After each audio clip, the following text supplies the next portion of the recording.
Karula looks as though she's doing absolutely fine, having a little bit of rest and relaxation this morning from her marula tree perch while she surveys the area around her, and I think is just waiting for the opportunity to spot something like an antelope.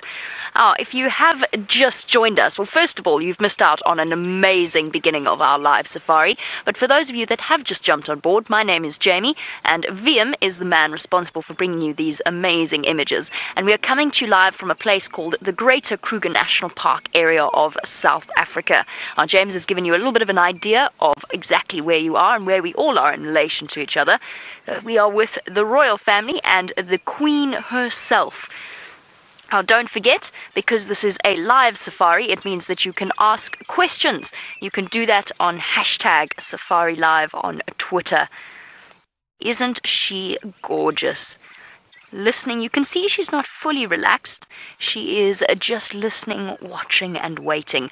Now, we've been getting so many questions that let's see if we can't get through as many as possible while we sit with her, just while she's still for now. Now, Chuck, you want to know whether or not leopards have any predators. They do. Those wild dogs that you saw with Brent a little bit earlier, I've seen them chase Karula up trees on 3 separate occasions. So yes, one of their big predators, wild dogs. Luckily, they can climb trees, which wild dogs can't do. Lions as well, and spotted hyenas. Now, Stacey, you want to know how high a leopard can climb a tree. As high as it needs to. I've seen leopards go right up to the top of trees, feet and feet in the air, easily 30 feet in the air. They won't go up that high unless they have to, but they will if they're chased up a tree. They'll go right to the tips of the branches as long as it can bear their weight. Oh, look at her, cuddling up against her foot, using it as a pillow. Christopher, of course, once we talk about how high they can climb, the next question is how much weight can they carry up a tree? The answer is they can essentially carry their own body mass, the equivalent of their own body mass up a tree.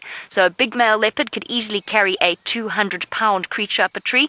Karula could easily carry something around about 90 pounds up a tree. I've seen her carry very heavy things, and they do it with just their claws and their teeth. How amazing is that? There we go. On that note, Josh, you want to know how heavy a full-grown leopard is. The males are almost double the size of the females, around about 200 pounds, between 180 and 200 pounds. The females can be quite tiny. Karula's probably only just around 90 pounds, up to around about 110 in extreme circumstances. Very big leopards. It depends on where they are. It depends on the area that they're in.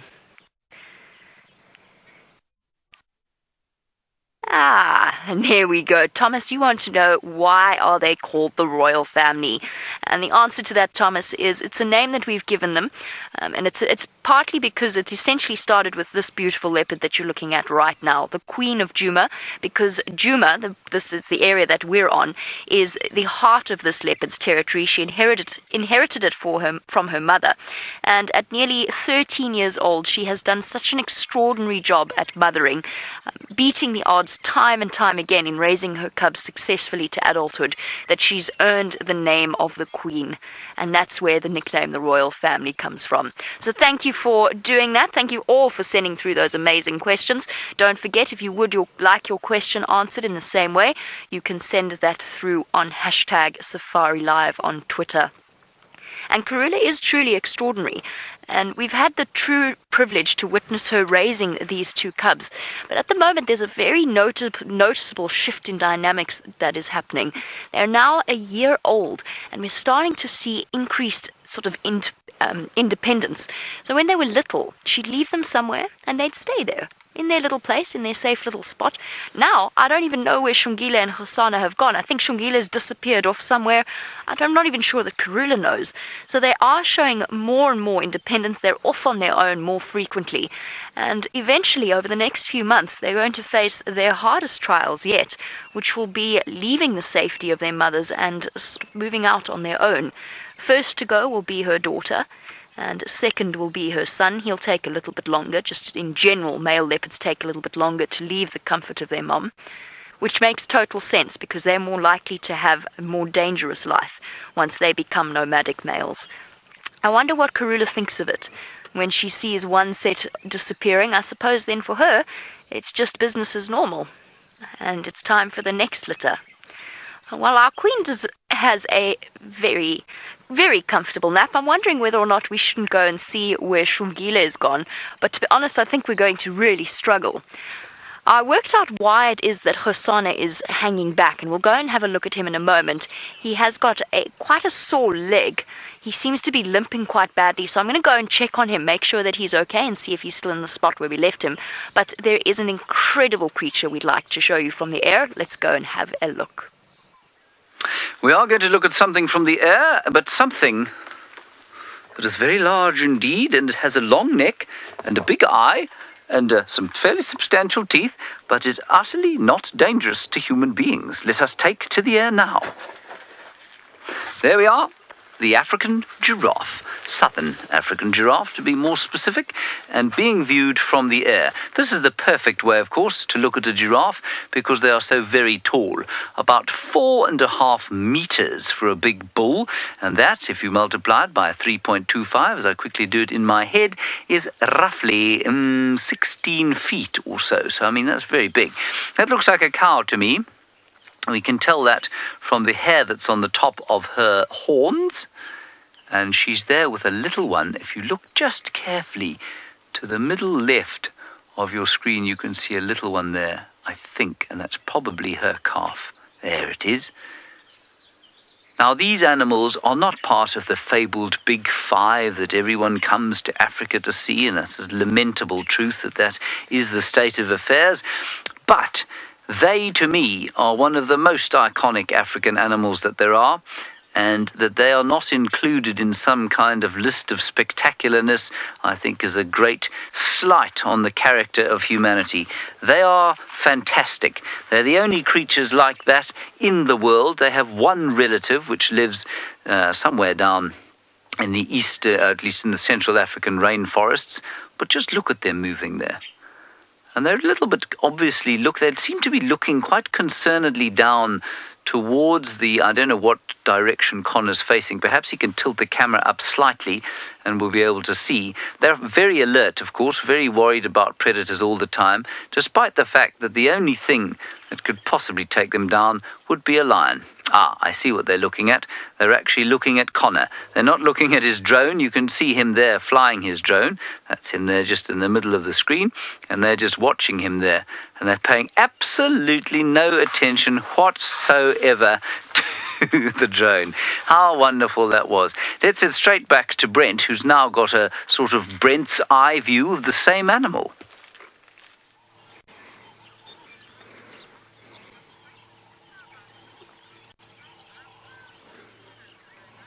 Look at this, isn't that absolutely splendid?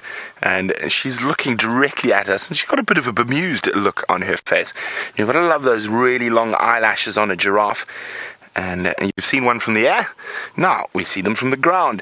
A little bit more sedate than the wild dogs, but nevertheless one of those iconic African species that no safari would be complete without. And if you have any questions on these incredible creatures, please use the hashtag #SafariLive on Twitter. Now, they are very, very pretty, and as I said, they've got those very long eyelashes, and they're very important if you're a giraffe, because if you see just off to her right, there are these really big thorns on that acacia tree. An acacia tree is the giraffe's favorite food, and those long eyelashes are to protect her as she puts her head into that tree to try feed on the leaves, that one of those thorns might pierce her eye. So those long eyelashes are there to help. Or maybe she's going to go put her head in the thorn tree right now. And it is a female. You can see she's got very small, skinny horns or ossicones.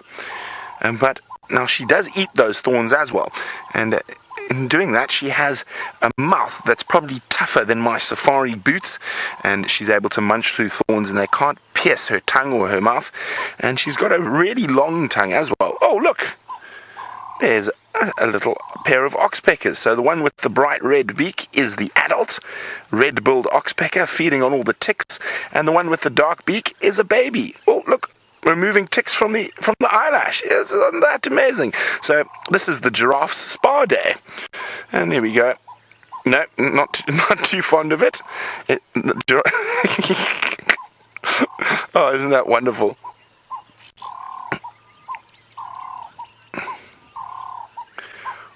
it seems like the African bush is really giving us an absolute smorgasbord this morning. So while that giraffe flicks off the irritating oxpecker, Jamie's got another one of our apex predators. You've seen wild dogs, you've seen leopards, and now we've got one more spotted creature to show you. Don't disappear. I went looking for Hosanna, Karula's son, and all of a sudden we encountered this hyena just meters away from him. The spotted hyena turned and walked away. I don't think, luckily for Hosanna, that hyena realized how close it was to that leopard. These are one of my absolute favorite predators. They've got such a poor reputation, but they are unbelievably intelligent, probably the most intelligent predator that we get out here, and they have the most fascinating social dynamics. Oh, there we go. A lovely question coming through from Brian. While we catch up with our hyena, Brian, you want to know what the difference is between a hyena and a wild dog. And I'm going to wait until we've got a good moment. There he goes. He's slinking through the bushes. The answer is they're two completely separate species. Hyenas are not dogs at all. They're not even part of the same order. So they're part of they're separate order. They're part of the order Carnivora, but they are part of a separate family known as Hyenidae, whereas wild dogs are part of a true dog family, so the Canidae family. Hyenas are actually set completely apart. They're evolutionary-wise more closely related to cats than dogs, but even then it's a very, very distant ancestor. He's going back towards those leopards. I wonder if he hasn't realized that they're there. Look at this, slinking back to where I last saw Hosanna, and you can see his body language is alert. I wonder if he hasn't seen them. Let's catch up with him. Let's see which way he goes. Hyenas are scavengers, but they are also exceptional hunters, and they've got this reputation as being dirty thieves that only don't do any work themselves and just steal the kills of other animals. They do steal, but at the same time, so do lions and so do leopards, if they can. Hyenas are more than capable of hunting their own. Here's a big difference between wild dogs and hyenas, and in fact, one of the things that makes spotted hyenas almost unique in the mammal kingdom, and that is the fact... Where'd it go? How's that possible? I lost it. I was about to say, that's the fact that the females are much, much larger than the males. I've lost it. That's impossible. Well, apparently, Madison, you want to know how fast hyenas can run. Apparently very fast. No, I'm sorry, I'm being... they can easily reach around 30 to 40 miles per hour. 40. The amazing thing about hyenas is that they've got incredible stamina, so they can maintain that speed for very, very long periods of time, unlike the leopards, but very similar to the wild dogs.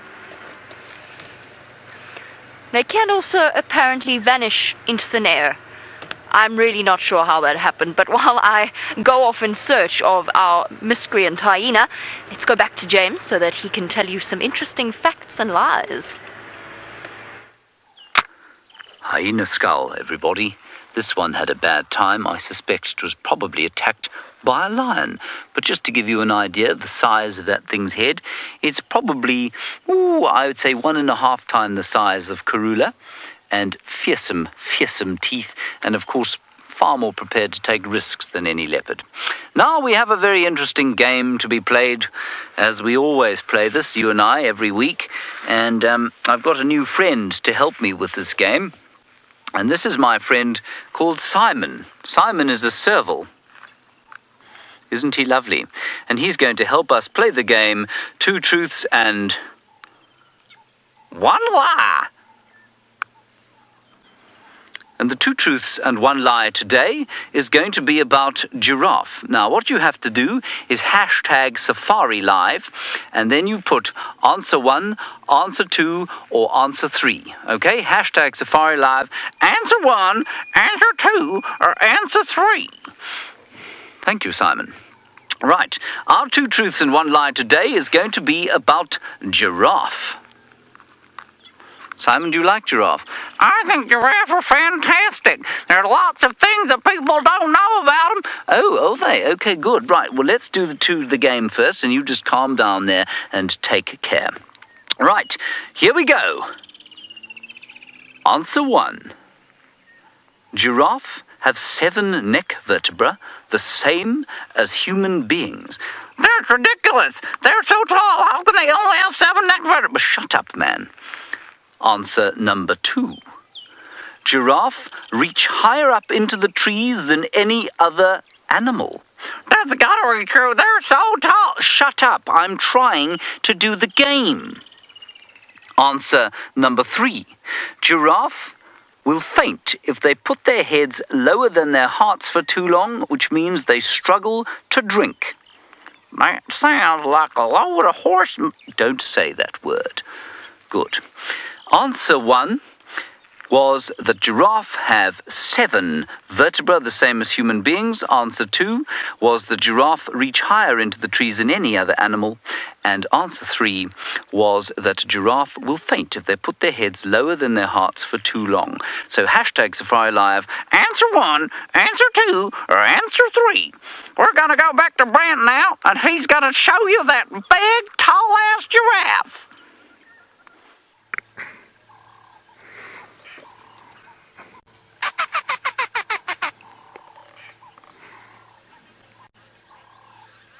Look at that, just peering over the trees at us now, while the giraffe stares from a great height down at us.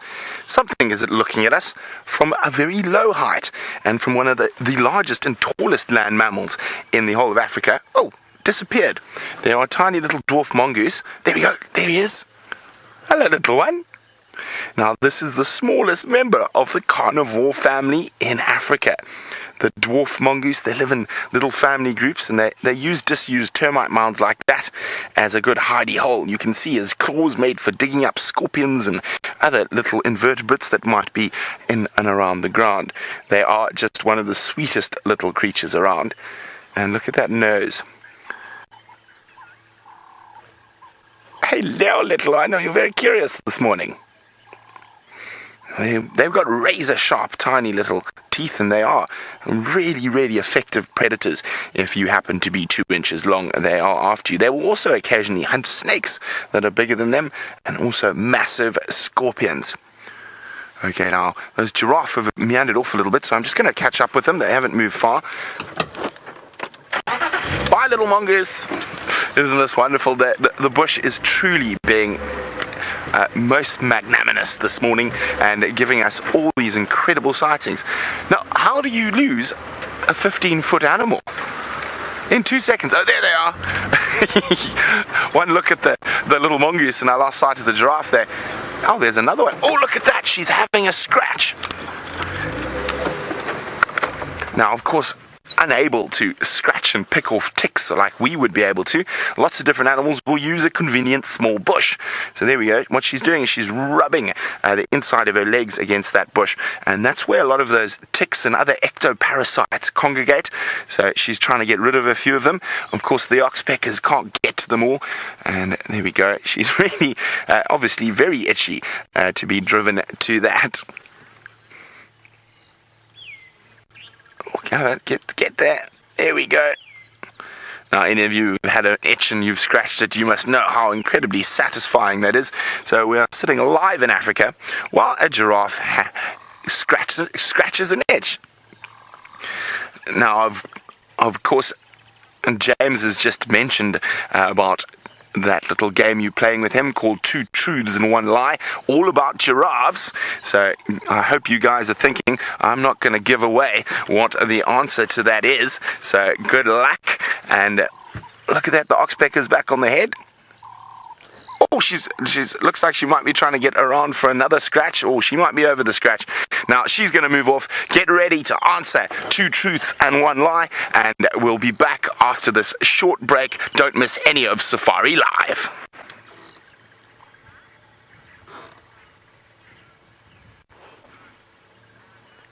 Hi guys. While the giraffe are moving off, we're going to do the same. And let's see. I mean, I haven't even listened to the Game Drive radio today. I've been so after the wild dogs and everything. So we'll see what's happening. Let me just move out of the way. There's a traffic jam taking place. I'll have a quick hello to Uncle Ryan. Hello, Uncle Ryan. Enjoy your morning. Oh, not too bad. Oh, wonderful. Some pachyderms in front. Thank you very much. That's wonderful to hear. Okay. Cheers. Enjoy. Bye, everyone. Okay. There are some pachyderms ahead. So we're going to go try find those pachyderms. While we do that, let's go see what Jamie's up to. I'm still trying to find that spotted hyena, but it's vanished. I don't know how it managed to do that. I didn't take my eyes off it for more than about 2 seconds, and it just disappeared completely. So I have no idea where it went. Fortunately, though, I do know exactly where HYENA is. I'm going to go and have a look and see how he's doing. He doesn't look as though he's really in the mood to get up to too much. He's quite far from Mom. He's a good 500 yards or so away from her. Maybe even a little bit more. And I think he just decided he didn't feel like following his mother and his sister this morning. I'll show you. There he is. Oh, fresh smell of popcorn. Leopard urine. Hello, mister. Right, let us see. What are you up to? Are you having a lion? Yes. Right next to our pump house, huh? That's the perfect spot.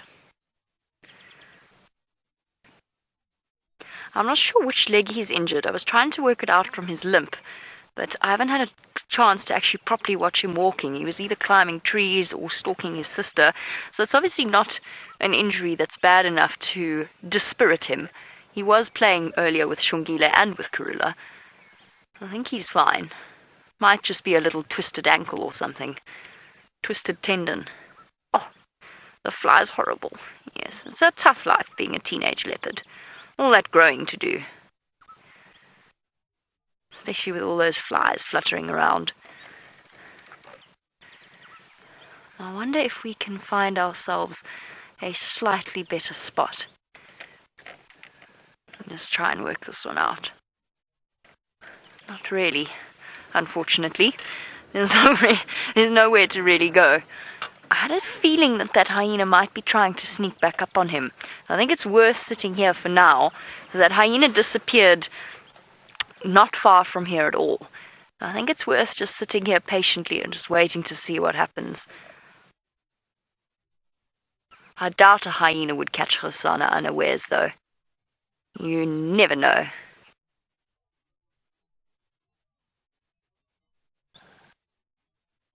He's so stretched out and happy.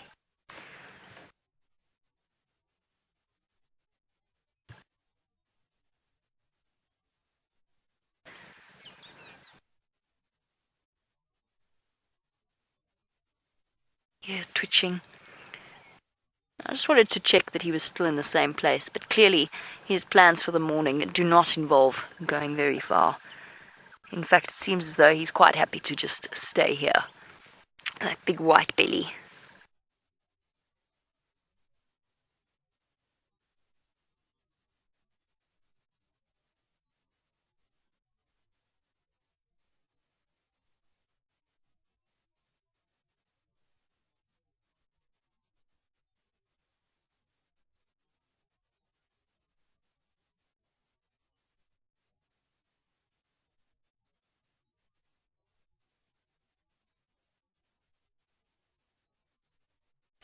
This program features live coverage of an African safari and may include animal kills and carcasses. Viewer discretion is advised.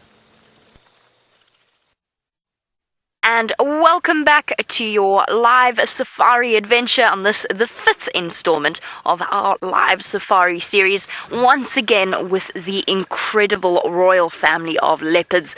My name is Jamie, and you are on a live safari here from the Greater Kruger National Park area of South Africa. And true to form, our leopard has picked a rather odd spot to stay. He's right next to the pump house. So if you saw that big structure earlier, that's just because there is a large water pump that is there in order to provide us with water where we live. As Hosanna naps away, I spoke a little bit earlier about, or you saw a little bit earlier, that hyena, that spotted hyena that was very, very close to him. Now, he hasn't lifted his head. He's not even slightly bothered. But a hyena, if it can, will chase and try and grab a leopard, particularly a leopard cub of Hosanna's size. He's not quite big enough to fight them off. And I think that's why that spotted hyena disappeared. I think it's lurking around here, trying to catch one of the 3 leopards unawares. We've spent the entire morning with the royal family, watching them move about, play, and in the case of Karula, the mother of this cub, go out hunting.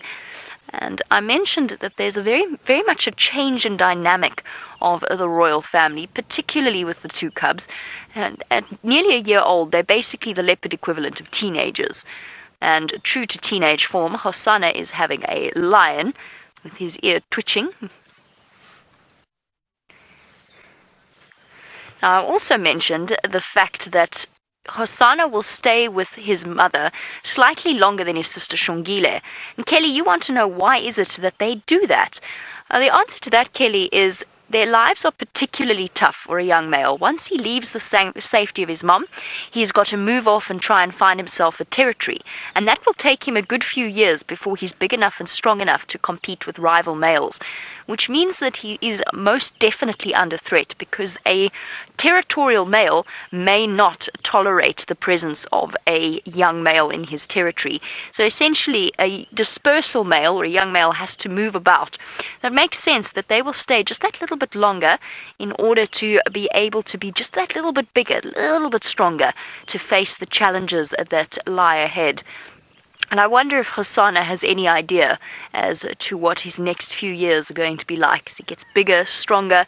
First of all, has to find a safe place. He might actually move for many, many miles before he finds a place where he can establish himself, and he'll only really be about 5 or 6 years old. So his immediate future is an uncertain one.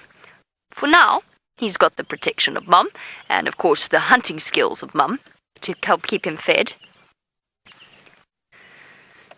Now, I've mentioned earlier that Karula has beaten the odds time and time again when it comes to raising cubs, because there can in certain areas be a leopard mortality rate or leopard cub mortality rate of around 70%. And so, Andy, in answer to your question, yes, absolutely, male leopard cubs are a threat to leopard cubs.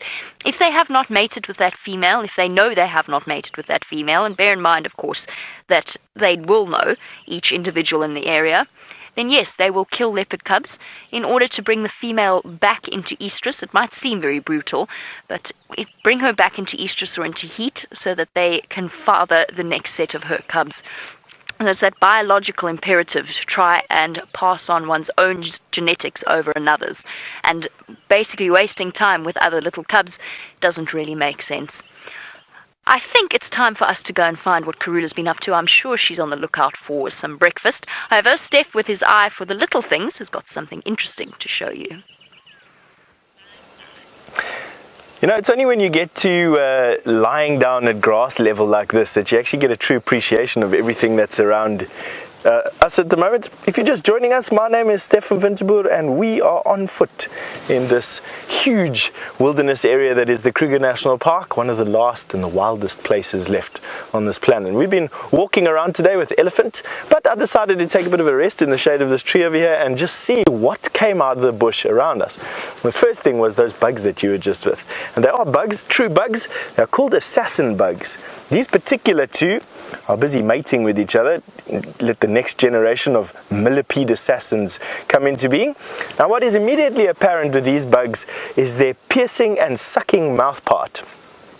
It is now currently folded under their faces, heading down the middle of their body. Right at the bottom is a long, they spike it into a millipede and suck out all its juices, but not before they inject it with a mixture of a toxin and a type of saliva that starts to liquefy the inside of the millipede.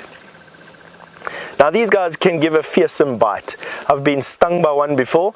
I tried to take it out of a puddle of water thinking I was doing it a favor, and it stuck its proboscis into my finger and injected me with some of its toxin. And I must be honest with you, it is one of the most intensely painful experiences that I've had out here in the bush.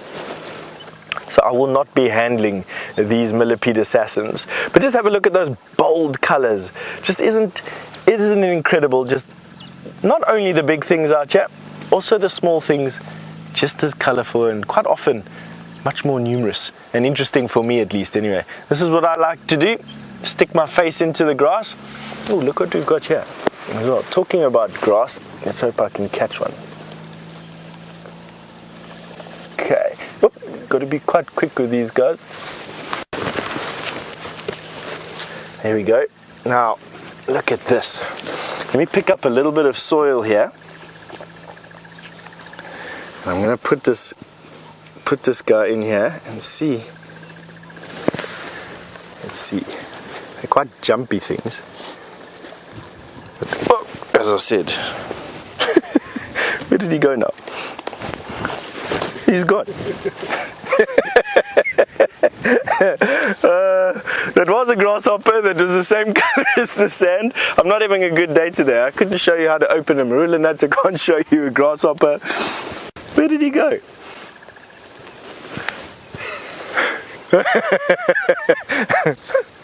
Alright, I think, you know what, let's aim for something a bit bigger next time, something that can't disappear or shoot away from here.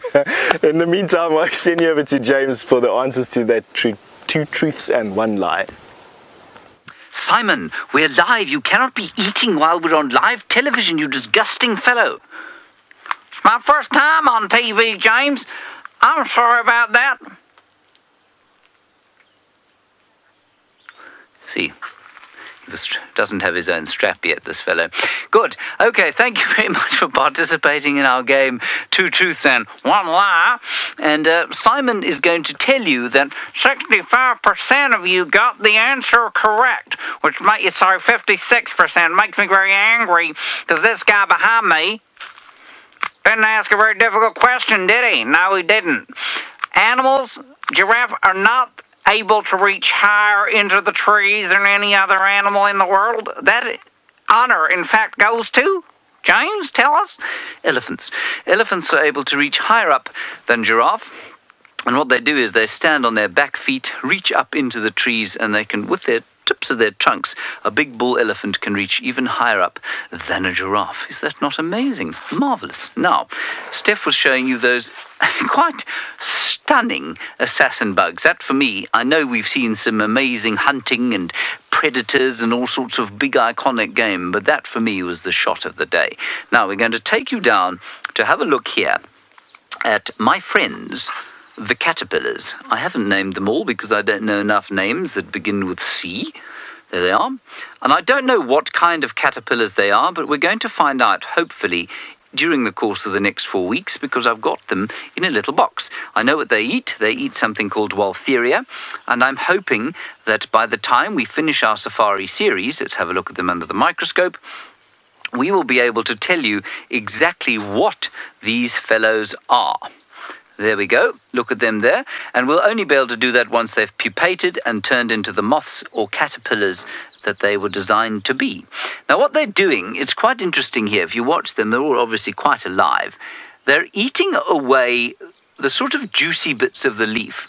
And they've quite cleverly developed the mouth parts that allow them to eat only the green parts of the leaf. They don't eat the structural cellulose and lignin that are so difficult to digest for most animals, and so they leave the leaf completely free of greenery but intact. So they don't eat any of the cell walls, and then they move on to the next leaf, and I'm having to feed them quite a lot. They're very hungry youngsters to keep here. Right, let's head to the air where we've got some of the most common antelope that we have out here. There it is.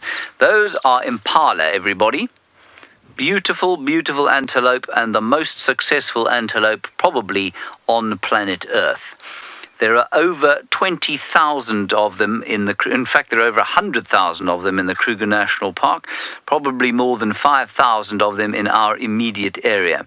And what makes them so successful is the fact that they are able to breed almost to, you can almost set your alarm clock by their ability to drop their lambs. And in the last 2 weeks of November, every single one of these females will give birth to a little baby lamb. And of course, that is one of the major reasons why Karula has been so successful with those 2 cubs, because baby lamb season is the perfect time if you're a predator to be having little ones with hungry mouths to feed. Let's go straight back to the royal family and find out if they're having anything to eat.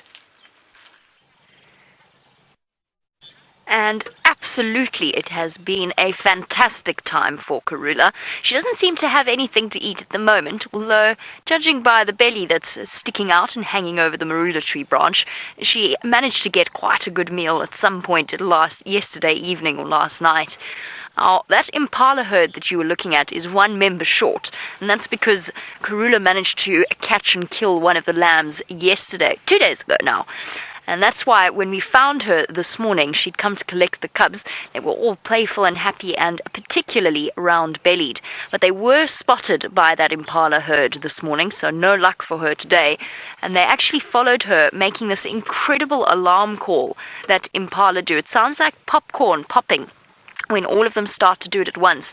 And what you'll find with antelope is when they see a predator, as they did with Karula, they'll actually follow her. And they'll follow the predator to make sure that they can keep an eye on where they go, because of course it's not really the leopard you see that gets you.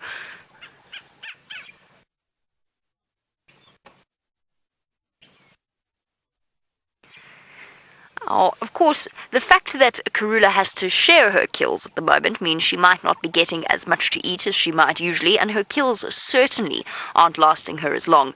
Joseph, you want to know how many pounds of meat will leopards eat per day? And the amazing thing about predators is that they tend to gorge themselves. So you could look at anywhere from about 20 pounds onwards, although that would be a really big meal over about a day or so. But all predators will eat as much as they can, as quickly as they can, because they never know whether or not they're going to keep that kill. And whenever you see cats feeding, you've seen it with the dogs, you saw the way that they devoured that scrub hare. With hyenas, leopards, lions, they will eat as much as they can till their bellies are as full as possible. But then again, of course, it's a very uncertain life that they lead. They don't necessarily know where their next meal is come. They don't necessarily know when they're going to get their next food. It is such a risky environment that they live in, so they know they have to make the most. Now, don't forget, if you would like a question answered in just that way, send through your questions using the hashtag SafariLive on Twitter. She's still looking up. She's not completely asleep. She is aware, and she's using this marula tree as a good vantage point. It gives her she must be about 30 feet up in that tree. No, not quite. Let's not exaggerate. Probably about 20 feet up in that tree, and she's perfect height for her to observe the goings-on. Look at those beautiful green eyes glancing across, and she's seen something, she's heard something, and she's just listening. Everything about Karula is patient. She's got 13 years, or almost 13 years of experience in terms of hunting. She knows exactly how to go about it. You saw in that clip earlier with Karula and the warthog. She knows when it isn't time to hunt, and she knows when it is. And the time that it takes for her to go from sleepy mode to hunting mode is unbelievably rapid. So when something does happen, and it could happen, it's still cool enough today, it's going to happen in essentially the blink of an eye. That's why we're going to play the patience game with Karula. And don't go anywhere. We are just about to take a short break, but of course we've got this gorgeous leopards. Who knows what Brent might have in store for you, and Steph on foot. Don't go anywhere, and I hope to see you shortly after the break.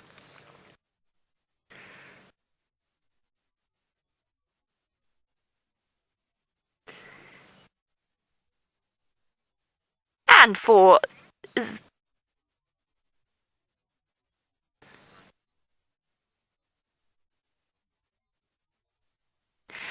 those of you watching on the internet, sorry about that, we are quite happy to not lose any of you. You don't have to miss a moment of Karula sleeping in a tree. I just want to bear with me 1 second. I just want to say hello to Andrew. He's just come in. Hi, guys. Good, thanks. How are you? There's one Mapimpan at the pump house. I don't know where the other one's gone. She's disappeared. Pardon? Yeah, it's Karula. No problem, Andrew.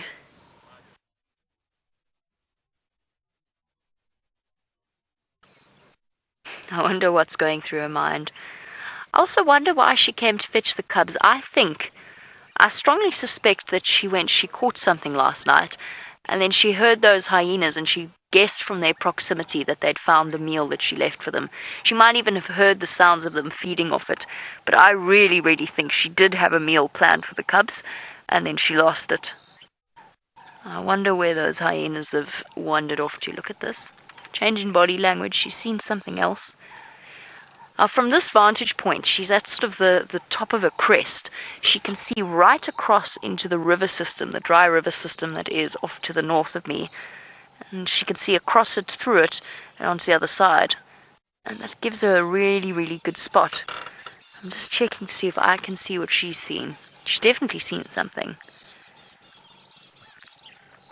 I wonder what it could be.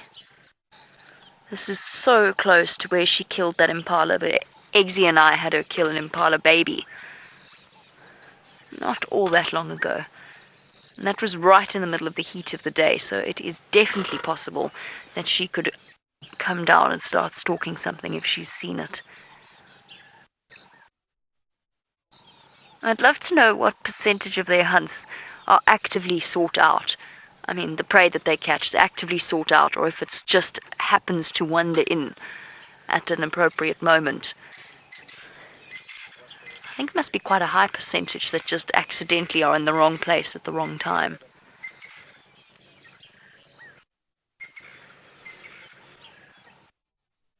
Birds chirping away. I wonder where you are. What have you seen? Oh, whatever it is, it obviously isn't worth giving up a comfortable and cozy spot in the marula tree. Look at the way she's perched. It's like those look like little rabbit feet. The way that she's tucked them up like that. It is truly extraordinary how comfortable a leopard can make an uncomfortable position look. Imagine dozing off like that, in that precarious position.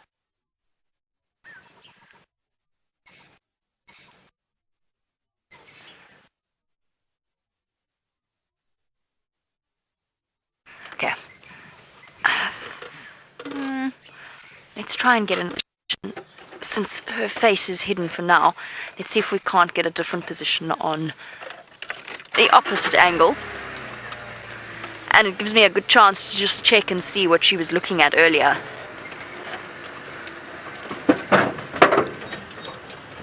No, girl. Anything there? Can't see anything.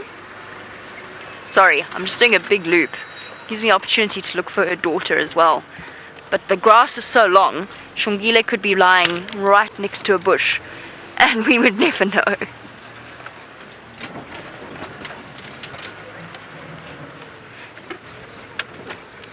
Alrighty. Well, since Karula is looking very comfortable and doesn't look like she's going anywhere, let's go and find out what else is happening out there. Just have a look at this. These are perennially some of my favorite insects around here. The dice moth caterpillar, with its filaments over the top, is just stretching out to those grasping feet on the front, and then they've got clasping feet at the back. And it's just so amazing to watch how they work themselves through the vegetation, waving out those filaments. Now, we are going to be going back to our TV audience in a little bit. They haven't had the pleasure of seeing this before. A lot of them haven't had. And so I'll be going over a little bit of information again. Some of you may have heard it, some not.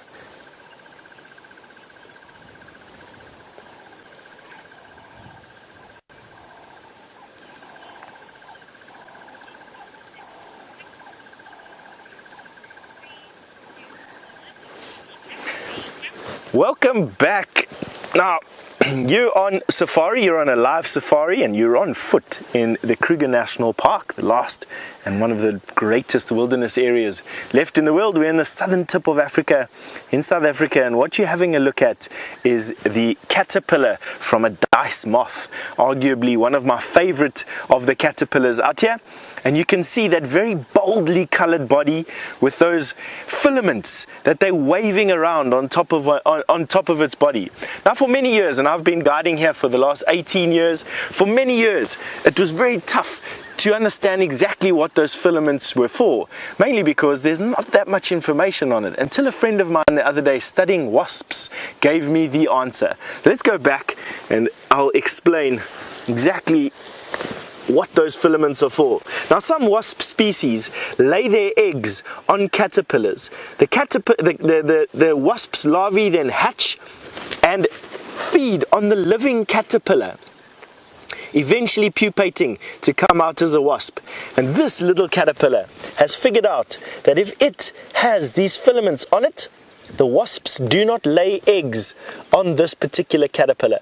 And for the reason that these filaments look exactly like the egg cases of that particular wasp species.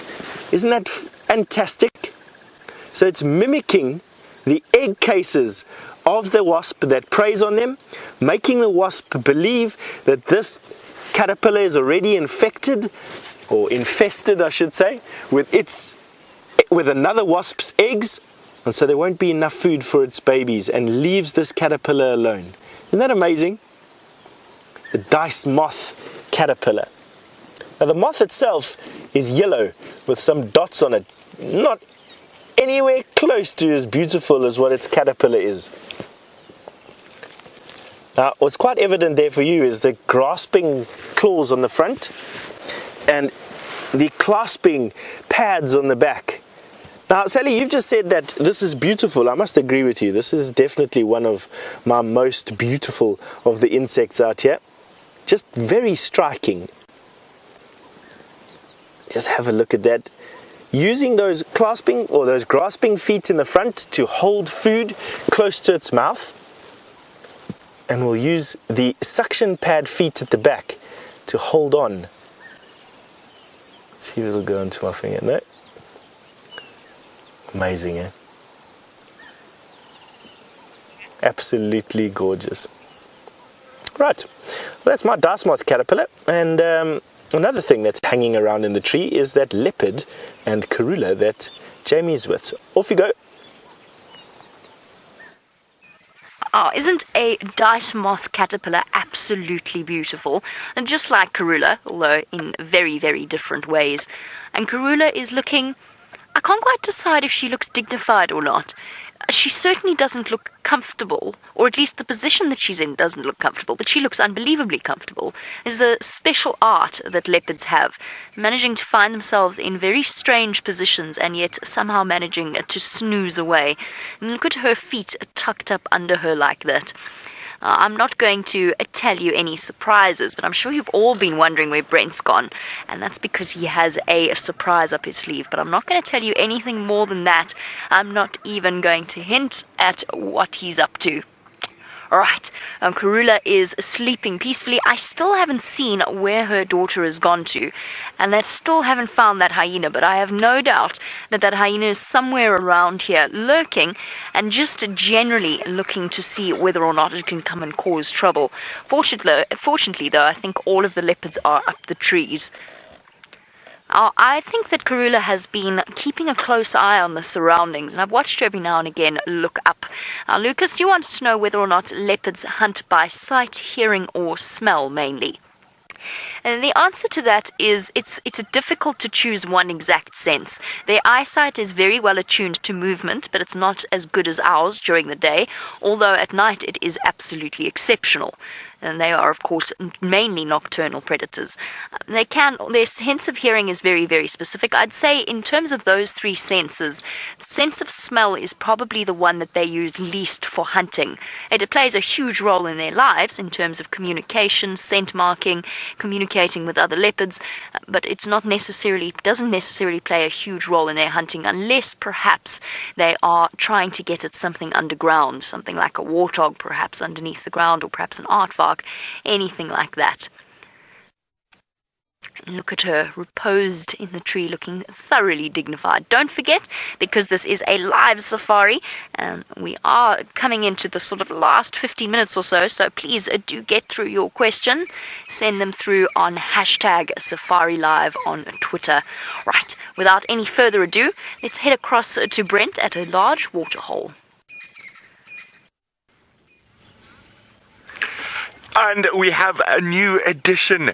I am so flabbergasted. I saw that female hippo in that little shallow gully, and our hippos move into those shallow areas to give birth. That baby hippo is a matter of hours old, probably born in the early hours of this morning. Look at him! Oh, that is just too special. That is not something you see very often. Now, that is a hippo that is a couple of hours old, and after the pandemonium of the wild dogs, Brian and I decided, we're going to go chill out next to the waterhole. And, I mean, how lucky we are to see that. She's leading him out, so she's probably been there for the last couple of hours waiting for that baby to just get comfortable enough. Now, that baby obviously can't touch the bottom, so it sits on mom's back as she moves through the deep water, and she will use her nose to lift him up to breathe. Look, he's on her back. Oh, he fell off. Come on, climb up, little one. There he is. So his front legs will actually be sort of resting on mom's back, and then as he slips, his head pops down. And hippos can't swim, of course. Now, we've come across the Chitwa Dam from the air, so we decided we would show it to you from the ground. Oh, look at him! He still hasn't quite found his feet. Or his water legs. He keeps falling off mum's back. Oh! And something just disturbed the other. Oh, it's a big flock of collared pratincols. Look at that. Isn't that beautiful? Now, actually quite a rare bird in this area, and they migrate massive distances. Now, this is live. You are seeing this at the exact same time as us, and we are sitting next to the largest waterhole in our area, and it is beautiful. And I definitely needed a calming place after all that action with the wild dogs. Now, a very, very warm welcome to Mika. Now, Mika would like to know, how long do baby hippos stay with their mothers? Now, it all depends whether they're a boy or a girl. If they're a girl, Mika, they will stay with their mothers all the way through into adulthood. But if they're a boy, at about 3 or 4 years old, the dominant bull hippo from the raft will chase them out. Now, of course, like every bit of water in Africa, there's always a possibility of crocodiles, and there's a couple of very big ones here. So I'm just going to use my binoculars quickly to scan the edge. See if I can spot the crocodile. It's a bit cool this morning, so there's a chance the crocodile might be basking, trying to warm up out of the water. But unfortunately, it doesn't look like the croc's here out of the water today. Oh, this is just too wonderful. And the bush has been incredible for a live safari this morning. All the pratincols are back, dancing about above the hippos. And as I said, it's been so amazing. The animals have really come out to play this morning. And I'm always ecstatic when I get to see my favorite animal, the wild dog. And to see a baby hippo. Now, I mean, that hippo, if you take an adult hippo, it can weigh 4,000 pounds. That hippo was probably the size of a Staffordshire Terrier. That's how small it was. It's a little fatty. But, I do love them so much. Oh, there's a little hippo laugh. But speaking about someone who makes people laugh, let's go to the very funny James Hendry. Yes, I'm not sure I'm not sure I'm really that hippo-esque, really. We're going to look at something much smaller that comes out of the water, even smaller than that tiny little baby hippo you saw, and it is now under the microscope. There it is. Now, I showed this to you last week. This is one of the tadpoles that we picked up, and it has not, to your eyes, I'm sure, grown particularly. It's perfectly turned over to show you its guts. Those are the algae that it has eaten, about to pass through. That is astounding. They're about to pass through his digestive system. Isn't that amazing? And he's got at least twice the size as he was last week. And I know that's almost impossible for you to visualize here, but he's probably now about an inch long from the top of his mouth there to the end of his tail. And his digestive system is going great guns trying to digest all of that algae. And we've kept them in a very large sort of, what should we call it? A little tank that we keep feeding with algae on a daily basis, and hopefully by the end of the next 4 weeks or so, we'll find out what species of frog he is. General bets these days are that he is a dwarf puddle frog. That's what they look like, apparently. So we'll put that there, and we're going to put him back in his water immediately because I don't want him to die. There you are, and he swam off. Good. Now, after this show, you're going to watch something called Wild China. It's episode 1 of Wild China, called Heart of the Dragon. It sounds absolutely fascinating. It's about the interaction of wildlife and people in the south of China. 300 million people, dwarf alligators, all sorts of buffalo, trained cormorants. It sounds rather fantastic, so don't go anywhere once we have finished. All that is left for me is to say thank you very much for joining us. We'll see you same time next week at 11 p.m. Eastern Standard Time on Sunday evening. We're going to hand you back to those leopards for the last of the show. Enjoy them and see you next week. I absolutely love those tadpoles that James has. They are truly extraordinary, and I can't wait to see which particular species of frog they eventually turn into.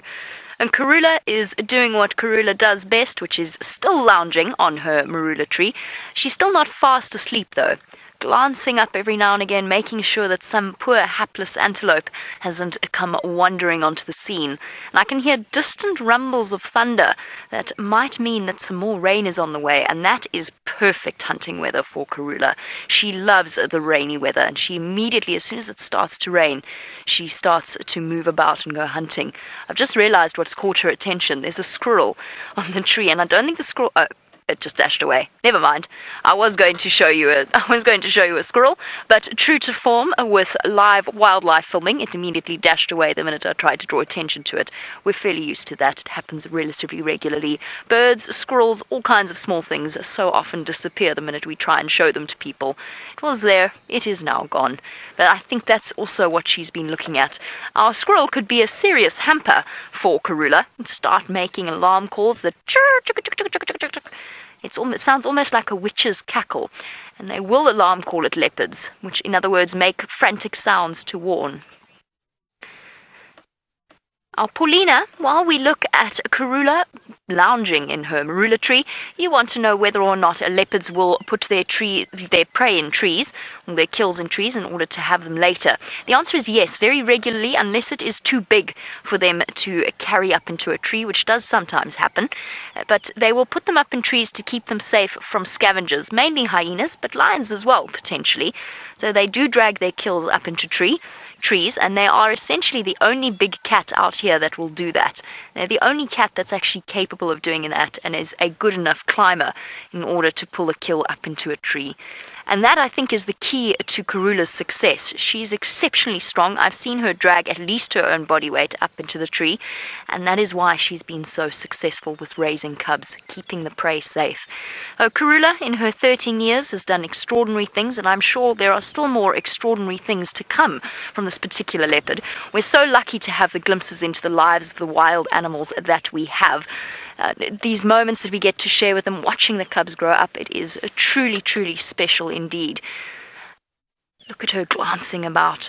Right, don't forget to please join us the same time, the same place, 11 p.m. Eastern Time on Nat.Geo Wild next week Sunday to follow more about the story of the various creatures and most especially find out more about our very, very special leopard trio, Karula and her daughter Shongile and her son Hosana. Thank you so much for joining us. I can't wait to tell you all about them next week. But until we see you again, have a fantastic evening. It's been an absolute pleasure.